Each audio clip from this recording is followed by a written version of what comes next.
Hello, everyone, and welcome into Coach Craig's Sports. This is the MLB DFS Core Pick video, Core Pick live stream for today, Wednesday, August 9th.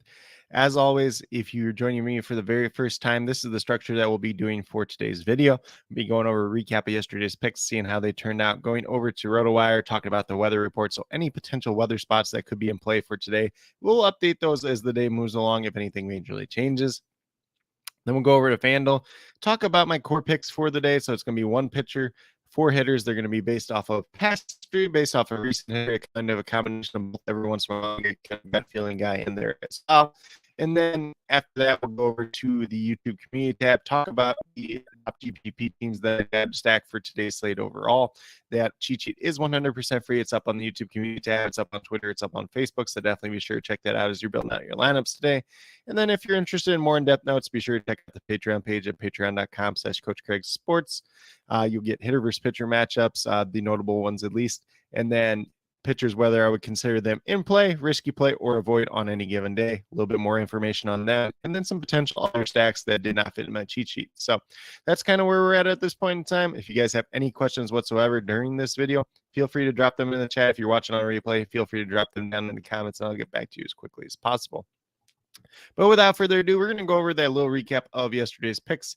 So at the pitcher position, we went Max Scherzer at $10,500. He was a very popular pitcher yesterday. A lot of the contest I was in, 40% of the ownership was going to him at that pitcher position, which was kind of expected. A good pitcher pitching against Oakland. And he got to 46 points yesterday. He was a hit, and he was the third overall pitcher. So can't really complain there. The Seattle pitcher, I think it was Logan Gilbert pitching yesterday, was the top pitcher overall. So if you guys got a little bit of exposure to both, had some pretty good luck there. Then at first base, we had CJ Cron at $2,800 going against Alex Wood. Kind of missed history versus some of the past, but Cron is typically a guy that's left-handed pitching pretty well.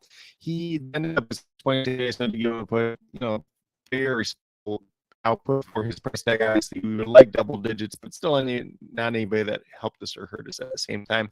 Same thing can be said about Gleyber Torres, $3,000, got the 3 points yesterday. So I did give him a push as well. And then the outfield, the two guys we had there ended up being pretty good. Robbie Grossman at $2,500, pretty good pay down option, got 21.4 points, so he was a hit. And then Harrison Bader at $2,900 got to 24.9 points. He was the sixth overall outfielder on yesterday's slate, and he was a hit. And those were both two pay down options.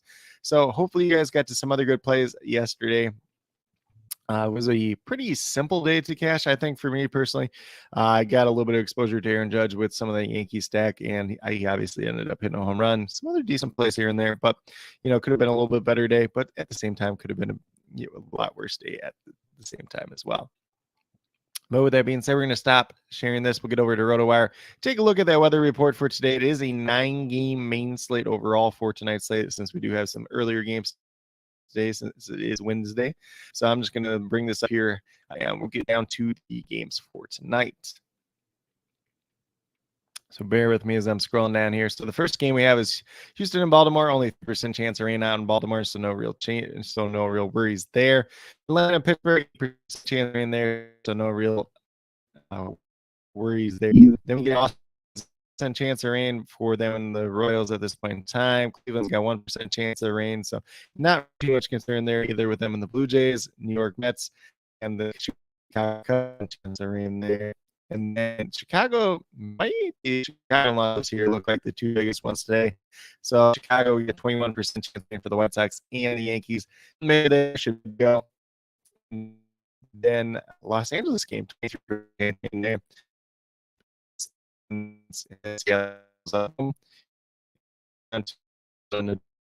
Pretty good day initially for other major changes throughout the day. We'll leave it down in the comments. We'll also leave the starting lineups as they do come out down there as well. So definitely be sure to check it out on the comments as we do get closer to lock. But with that being said, we're going to get off the FanDuel core picks that I have today. So core picks too, you can take them with a grain of salt. Mix and match is going to be the name of the game, especially in GPPs. Looks like we're waiting on FanDuel to load a little bit here, so I do apologize for that. But at your position, I think it's a good day to mix and match. You can go to the high end if you want to play a Shohei Ohtani or Kevin Gausman. That makes a lot of sense. And days pitch very well. As the last most recent start, Going against the Royals, not history there for him, but the history that he does have against the Royals is pretty good. The only guy that's hit him all right is Salvador Perez, but he's a little bit banged up at this point in time as well. So he may or may not even play, so we'll just keep that at that. You see the points per game is a little bit lower for Nick Pivetta. A slower start to the season, was in the bullpen for a little while too as well.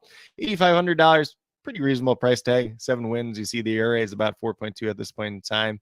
But if you look at those recent performances out of him, we had a 9-point start the last time. We had one appearance where he just pitched out of the bullpen for an inning at 6. But other than that, he's been pretty good as of late, getting at least 36 points. So pretty fair price tag for him overall. Do like the upside that's there today against Kansas City. Their lineup doesn't really scare anyone at this point in time, for better or worse. If you're a Kansas City Royals fan, probably not a good thing. But if you're a Boston Red Sox fan today, if you're relying on Nick Pivetta, probably a good thing overall. Well, then we're going to move down to second base. We get Ozzie Albies here at $1,300, averaging almost 12 fantasy points per game on the season. He has never faced Quinn Priester today, who is the expected starting pitcher for the Pittsburgh Pirates. I believe it's like his 4th or 5th career appearance at this point in time. So do like these Braves today. Ozzie Albies is going to be the main one here at $3,800. He's been doing really well as of late, but on this thing, he's got 260 average, 26 home runs, 79 RBIs. He's obviously a guy that can steal some bases here and there as well. And then if you look at what he's done recently, he's got a hit in at least one hit, I should say, in 11 out of his last 12 games. And you see a lot of double-digit performances here. So gives us a pretty strong upside at the very same time. Do like the matchup for him today overall. We're going to move on to $500, a little bit of a reduced price tag, so we're going to try to take him and a little bit more hit or miss as of late, but he is going against Jordan Lyles today for the Kansas City Royals. Jordan Lyles has been one of the worst pitchers in all of baseball so far this year, so do like stacking some of the Red Sox today. Rafael Devers leads the list. He's 6 for 17 with 1 home run versus Jordan Lyles in his career, so some pretty strong upside there. If you look at what he's done lately, like I said, it's a little bit more hit or miss, but we had a modest 3-game hitting streak before yesterday, and then it's been a little bit more hit or miss before that, but still a guy that can give us some pretty strong upside on any given day. Some pretty good history in the past, and at the same time, he has and we're going to move down to outfield. We got 2 White Sox outfielders down here. We're going to start off with Andrew Benintendi at $2,600. Hasn't had too much power this season. He's got 276 average, 2 home runs, 31 RBIs, going against Luis Severino today. In his career versus Luis Severino, he's 12 for 30, so that's a 400 batting average, 2 home runs, and Severino has not been good ever since he's kind of had that shoulder trouble, so it could favor Benintendi a little bit more. Technically, right now, they have him projected to hit 5th, but there's also a chance that he could lead off, and if he does, looks pretty good there. He has a hit in 4 out of his last 5 starts that he's had. Obviously, this one game here, he just scored a run. It looks like he was probably a pinch runner in that game, so do you think the upside that he has at a reasonable price tag at $2,600? The White Sox are going to be a team that looks pretty attractive to stack as well. Then we get down to his team, Luis Bear Jr., who is 2 for 7 with 1 home run in his career versus Luis Severino. Already talked pretty mildly since he's had shoulder troubles, but Luis Robert is hitting the ball. He's got a one hit in 9 out of his last 10 games. 269 average, 381 home runs, 65 RBIs. So some pretty strong upside there. You wish you had a little bit more RBIs with the runs there, but as a White Sox fan myself personally, I know that they've kind of had some struggles this year and really hasn't been too good of a season, both on and off the field, for a variety of reasons. But with that being said, that's kind of what I do have at this point in time in terms of core 5 picks. Obviously, if you're playing in GPPs, stacks are going to play a pretty large role. But if you want to roll these guys out as one-ofs in a couple additional stacks, you can do that. If you want to mix and match a couple guys, definitely makes a lot of sense there. But if you would go with the 5 that I do have listed here, you have $12,600 remaining, just over $3,100 per player. So good amount of money left over. Probably pay up for one other player, pay down in a couple other spots, or if you want to take a little bit more balanced approach, that's definitely fine on today's slate as well. But with that being said, we're going to get off this screen. We're going to go over to the YouTube community tab and talk about my top GPP teams to stack for today overall. So let me get that brought up. Hopefully it doesn't load too much like FanDuel did earlier, but it looks like it's going to be the case. So do apologize for that once again. In terms of those top GPP stacks for today, we're going to start off with the Los Angeles Dodgers. Really didn't talk about them in my core picks. So they have some pretty strong history versus Merrill Kelly, Will Smith, Freddie Freeman, Mookie Betts. Mookie Betts has 3 home runs versus him, so he could be a very attractive option that it has a lot of versatility, but he does have that high price tag at the very same time. Max Muncy's hit him pretty well in the past too, but he's kind of struggled so far this season. Chris Taylor's another guy that's hit him well. So a lot of different options from that Dodgers team. Even James Outman's 2 for 5 versus him as well. Next, I led 2 guys in my core picks, and Luis Robert Jr. and Andrew Benintendi. I match some other White Sox bats into your lineups today. Makes some sense there. Then we have the Red Sox going against Jordan Lyles. Once again, Jordan Lyles has been one of the worst pitchers in all of baseball so far this year, and definitely makes a lot of sense to play some of those guys, whether it's Alex Verdugo, who's been a little bit lower as of late, but there's a couple guys hit and miss there that you want to throw in.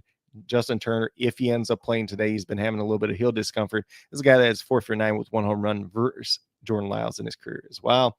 Then we got the Braves going against Quinn Priester. Like I said, when we were talking about Ozzie Albies, no history here in the past. Quinn Priester, like 4th or 5th start in the majors, hasn't been too great so far. So I do like taking advantage of that Braves lineup once again today. But with that being said, that's pretty much what I do have in terms of the core picks, the top stacks, the recap, and the weather report for today. If you have questions, be sure to drop them down in the comments, and I'll get back to you as quickly as possible. Also, be sure to let me know your favorite on tonight's slate, whether it is someone from my core 5 picks, whether it is someone from my top GPP stacks, or whether it's a completely different player you guys think I missed. Definitely interested in hearing what you have to say. But with that being said, just keep in mind, I will have the weather report and the starting lineups down in the comments as the day moves along. So definitely be sure to check that out as we get closer to lock. And once again, be sure to check out the cheat sheet. It is 100% free. It's up on the YouTube community tab. It's up on Twitter. It's up on Facebook. So definitely check that out. And then if you're interested in those more in depth, be sure to check out the Patreon at patreon.com/Coach Craig Sports. And then last but not least, if you are checking out my channel for the very first time or have yet to subscribe, please consider doing so. Definitely would appreciate it. Helps build the community that we're trying to build here at Coach Craig Sports, which is one that's truly for you, the viewers, helping you with your DFS. Right now it is MLB DFS Monday through Friday. We got CFL DFS. That video will be coming out later today. That is once per week, where I kind of go over my notes and my cheat sheet and all the injuries for the week. So if you're interested in that, definitely be sure to check that out later this afternoon. And then as we get closer to the NFL starting, once the NFL regular season comes back, we'll be doing some NFL DFS content as well. But with that being said, that's pretty much what I do have at this point in time. Definitely do appreciate each and every one of you tuning in, whether you're watching live or on replay. Definitely means a lot to me. Hopefully each and every one of you have a great rest of your day and some pretty good luck in MLB DFS tonight.